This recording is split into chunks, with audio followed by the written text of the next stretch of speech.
Wala na. Mapo-40 na ako, dito pa rin. That is God's will. Bumatanda na siya. Assalamualaikum. Nasasala ako. Pakita ko sa inyo. Manonood ako ng boxing ni Tyson. Mike Tyson at saka hindi ko alam yung kalaban niya. Manonood sana ako ng Friends. Yung series na Friends. Nasa season 6 na ako. Kaso wala pala sa Netflix. Naboboard na ako manood nun kaso, yun nga, pag may napag-startan ako na series, kahit at pag naboard na ako, tinutuloy ko pa rin. Gusto ko pa rin siyang tapusin kahit ayoko na. Yung haba pa naman nun, yung Friends. Tapos wala sa Netflix.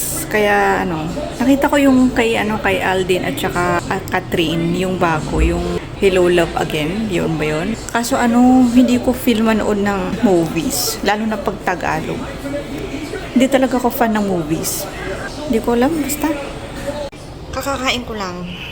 Nag-ulam ako ng tamban at saka yung nakakan na tuna, yung mechado. 555 ata yun. Tapos after ko kumain, magsasampay sana ako. Di pa na nakapaglaba yung kapatid ko. So baka mamaya. Naalala ko nung nasa Marawi ako. Yung father ko sobrang fan ng boxing. Boxing at saka basketball. Lagi kaming nanonood nun. Lagi talaga. Kahit kami ng dalawa, mas pinapanood namin yung sa mga teleserye. Hindi ko alam. Mahilig kaming dalawa manood ng boxing at saka basketball. May tablet naman yung father ko, pero kaso hindi ma-downloadan ng YouTube. Hindi ko alam kung bakit. And then, pinahiram ko sa kanya yung iPad ko. Dinownloadan ko ng mga lakas ng TV.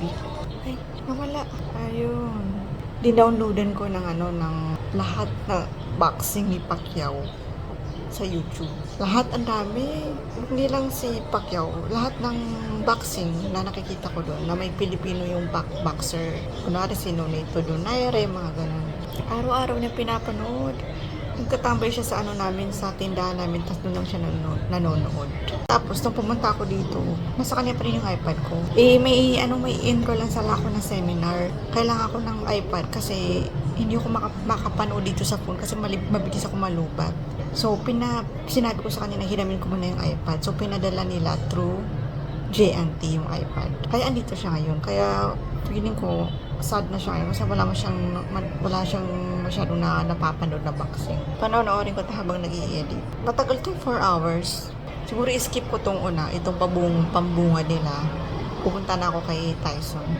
Akala ko tumigil na ng boxing si Tyson kasi nga bumatanda na siya. Pero doon na tayo sa pinaka main event. Gusto ko yung sa UFC kasi parang mas exciting.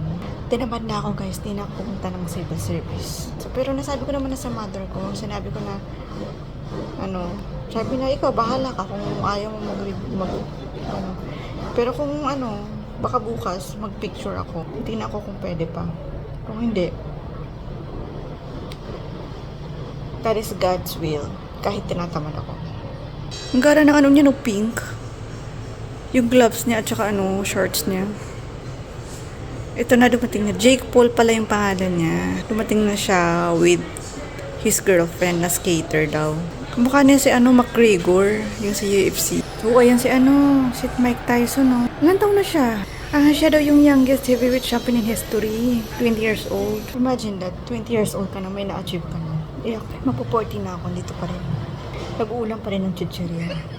Ako kay Mike Tyson, di ba, pag sa mga interviews, may kinagat siya na kalaban niya na kinagat niya tenga. Naalala ko yung sakit ng ulo ko, grabe. Nag-miss ko yung nanay ko. Tawagin mamaya. Magsasampay mo na ako.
Lalabas kami, bili kami ng lechon.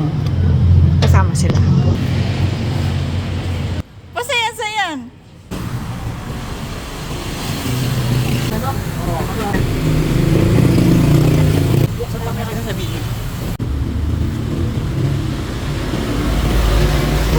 Inakilay, inakilay, inakilay.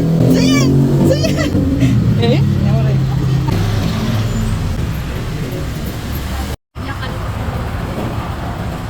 Malabot man?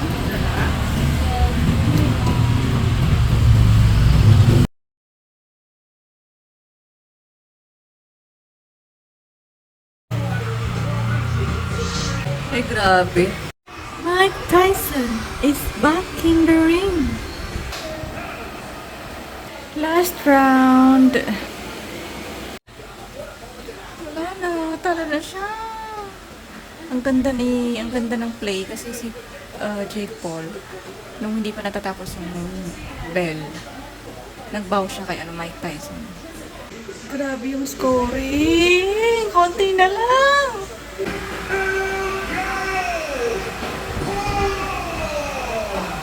It's okay. Fair play. Gandang laro.